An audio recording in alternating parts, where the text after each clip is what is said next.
The first thing is, I said already this morning that I'd like to sell you on the idea that a management model is a platform for disciplined discourse.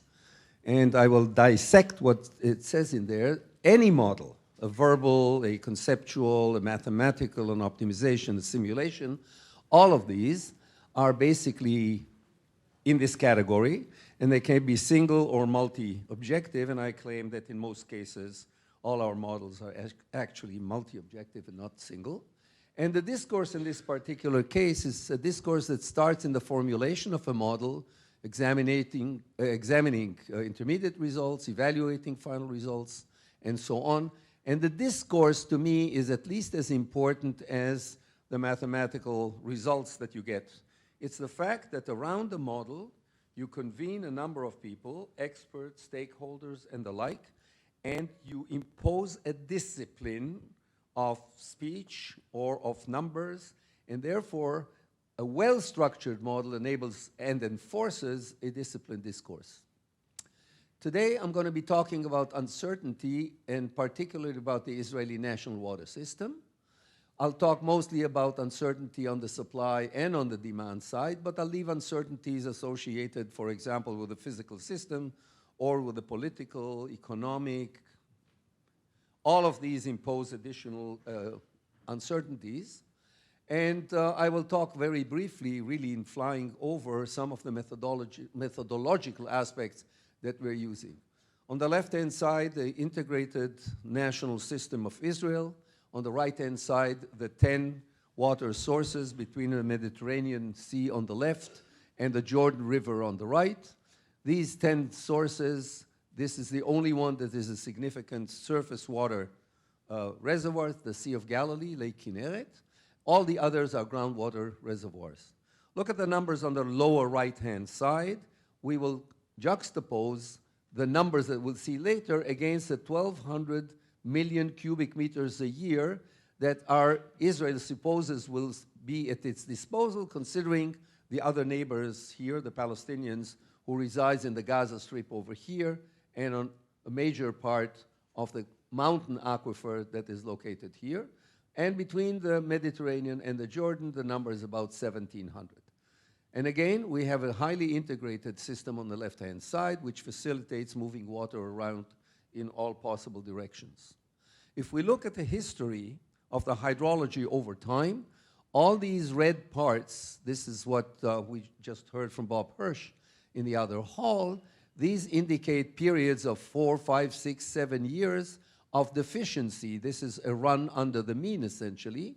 This is the standard precipitation index, SPI, and we even can see a decline over time of the SPI, which simply means that there is more, as we will see here. Forecast into the future shows that the shortages are going to be longer, more frequent, and deeper. If we look now at the actual recharge into all of our sources, again, these areas here that are depicted in red indicate the deficiency in the source itself. Previously, it was precipitation. Now it's water available in the source itself as it has been replenished. And you can see that over time, there are periods like this one, for example, where the cumulative deficiency over this period of time is the same order of magnitude as that 1,700 that we saw a minute ago.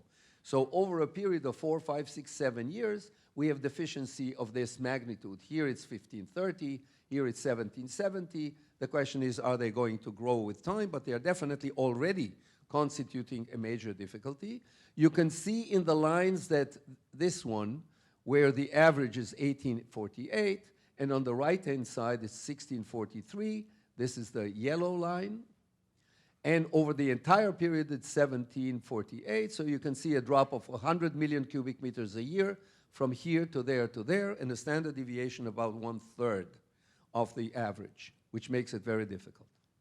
The first thing I'd like to touch upon is about the consumption. Rather than dealing with the supply, I will talk about the consumption, about the use. And these are numbers in cubic meters per capita per year. So this is the total quantity divided by the number of people that reside at that point in time in this area, which is increasing obviously with time. And you can see that industrial per capita remains roughly the same. Urban looks like it remained roughly the same. The real drama is the agricultural. From the 1960s until today, there is a 7-fold reduction in the per capita fresh water used for agriculture and 3.5-fold reduction in the total, which is water plus effluents. You can see that here already since the 1990s, the total amount of water to agriculture includes more than half of it is already reclaimed wastewater. So this is part of the solution. We are in a session that relates to the USDA, and we're looking now at agriculture as a major component.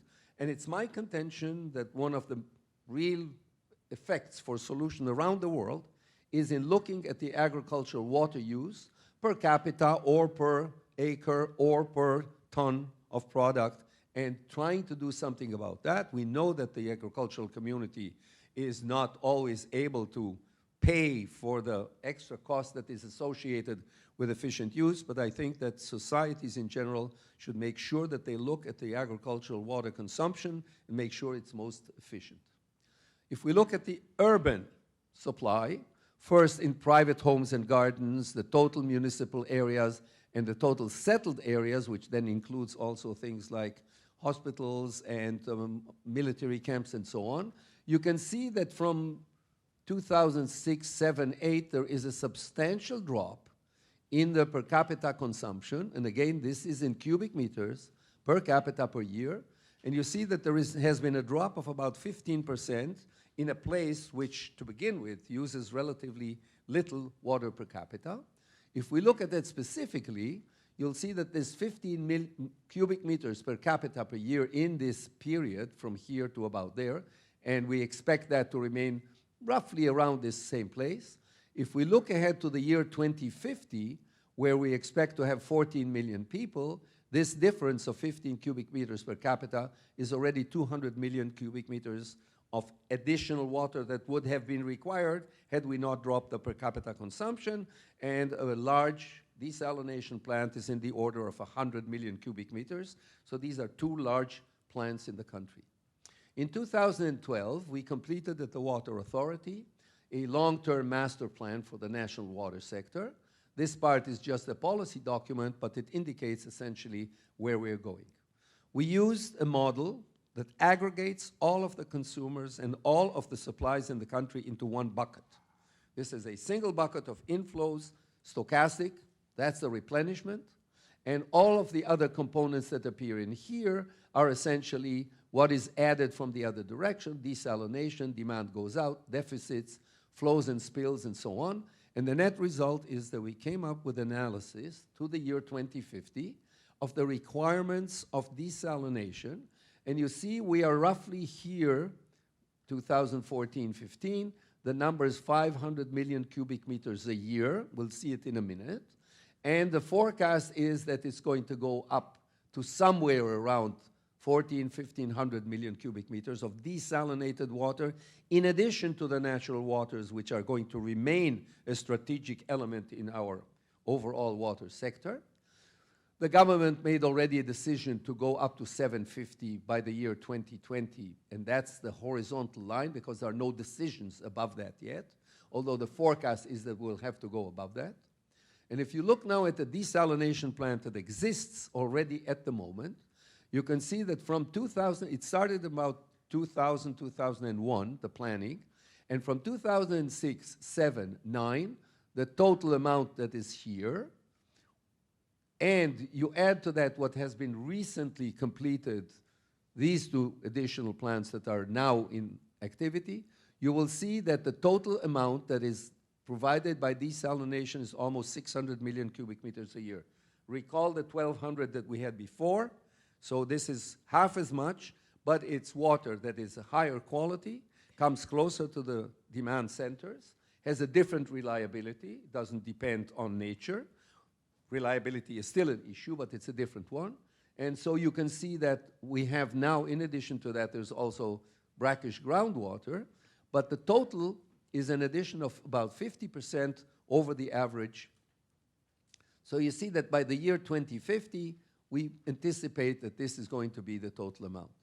If that happens, and we're building it up already, then the total storage in all of the aquifers, all of the storage reservoirs, is going to start, or started in about 2010, rather low, and it's building up with time because of the desalination, and depending on the level of reliability that we require, we're going to be having a relatively quasi-steady condition. We are currently looking to supplement this by scenario analysis, and I'm talking now about management under uncertainty. All of this is done with simulation and optimization under conditions of uncertainty. Now, to give you an example of the difficulties, and also relates to what I was talking about earlier this morning, in October 2013, the government decided to reduce the purchase of desalinated water from this available quantity to 345. The government can do that because the contracts stipulate that it can purchase from the manufacturers, from the desalination plants, less than the full capacity, obviously paying for the capital cost, but not paying for the operating cost.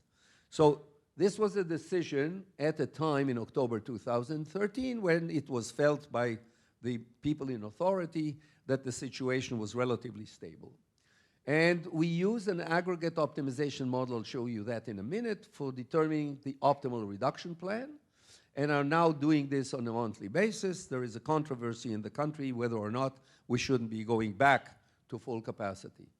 So we use a relatively simple model where the 5 desalination plants, 1, 2, 3, 4, 5, each one of them has an internal structure that has been augmented with time and different pricing mechanism for each one of these components.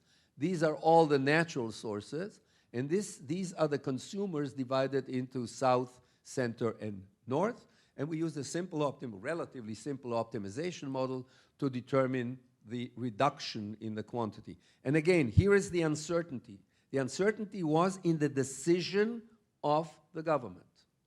We were prepared to do certain things, and then a decision was made to reduce the quantity, and on the fly, we needed to determine what would be the optimal way to do this. We are using robust optimization resulting from the PhD work of Mashur Khush, who did with us a PhD in 2011, and I will go very rapidly over this picture. If we take a look at 2 variables, recharge in aquifers 1 and 2, and we assume that this is going to be the range of minimum to maximum, then we can depict within this a region which might look like this or like that we will include in the optimization. And the size of the ellipse is determined by the decision maker. What is the range of variability over which the resulting optimal solution will remain feasible? Not optimal, but feasible. So we're trying to maintain essentially a measure of reliability. We did it this is the model of a central part of the national water system with parts of the coastal aquifer and the mountain aquifer. The consumers and all of these are the desalination plants. We're working now on a more expanded form of this, thank you. And here is what a result might look like. I didn't go through all of the development, but I'll explain what happens here.